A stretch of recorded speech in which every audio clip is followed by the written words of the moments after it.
Now, we turn our attention to the North Florida Ospreys. Coach Driscoll rallied the troops last year toward the end of the regular season, posting an 8-2 record in the month of February, one of the best in the ASUN. Listen as Coach Driscoll talks about the depth of the ASUN and the experience that UNF will be returning.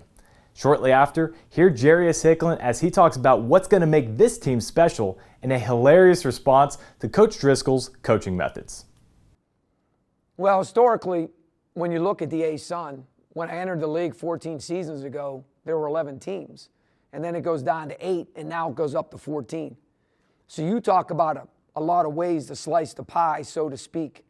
And when you bring a group like ours, last year when this group competed, especially down the stretch, being the 5th youngest team in America and having those injuries that we occurred, which is just part of life.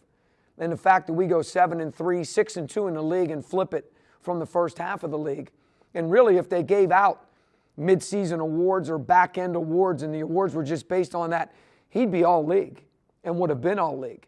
And when you bring back that kind of experience with that kind of talent, it's always resonated in my 14 years in this league to have a chance to play for a championship and be that team. For 9 straight years now, we've finished 4th, tied for 4th or higher.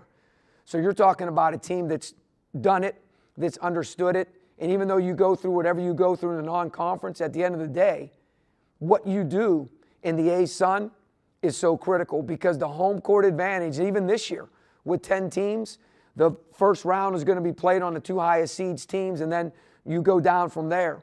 So there's a lot to it, and there's a lot that's good.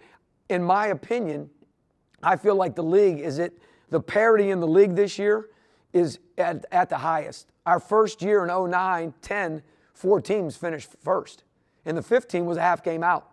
I feel like we've got that much or maybe even more type of parity within the league. So super, super excited that we have this kind of experience. We have these kind of players. And when you look at Carter and Jose, guys that have been all league, Jonathan Abar, all freshmen, you throw in Jaden Parker and others, and then you talk about the transfer and what you do with the portal and how that works. Jarius being one of those guys last year. Super, super excited about not only what we did, but where we're going in this group of 14. You know, when we talk about that, we talk about what we did, not who we did it with. We've always been that program in the sense of it's a plug and play. Like, nobody cares that Carter was hurt. Nobody cares that, Carter and Jose are hurt for 4 weeks. Like, nobody cares. We're not canceling the games, postponing them. So you have to do what you have to do, but also, too, you have to understand that the guys that you have are still guys that are so capable of doing whatever it is you need done. And to their credit, they saw it. And then next thing you know, it starts coming to fruition. And then you talk about, beating Jacksonville State at Jacksonville State and then beating Liberty, 2 of the teams that were top of the league. And to do those kind of things with these guys, I think these guys more than me as a coach, because I'm a reality guy. Like, I understand that January, February are so critical to the seeding in March. And so with that reality and having these kind of guys, I think in their mind, they can see that with whatever pieces we have, that we have a chance to be really special. What would make UNF special is just the ability that we have as a team, the talent, the skill, the maturity part. Like you mentioned, we had a good run in February. We figured some things out, and we practiced really hard in the preseason. So we're fixing the little things that made us a little, iffy, and then we're going to be special.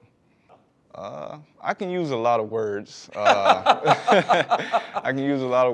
the main one that everyone gets as soon as they walk in the room with him is energy, the intensity. He brings the best out of you as a player and as a person every single day, and that's pretty much the main thing.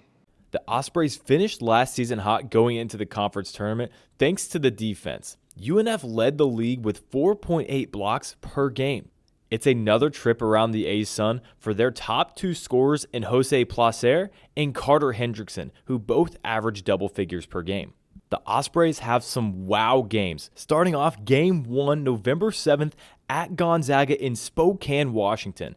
They then stay in the Pacific Northwest with the Washington Huskies November 11th, then go to Lexington, Kentucky November 23rd to play the Wildcats.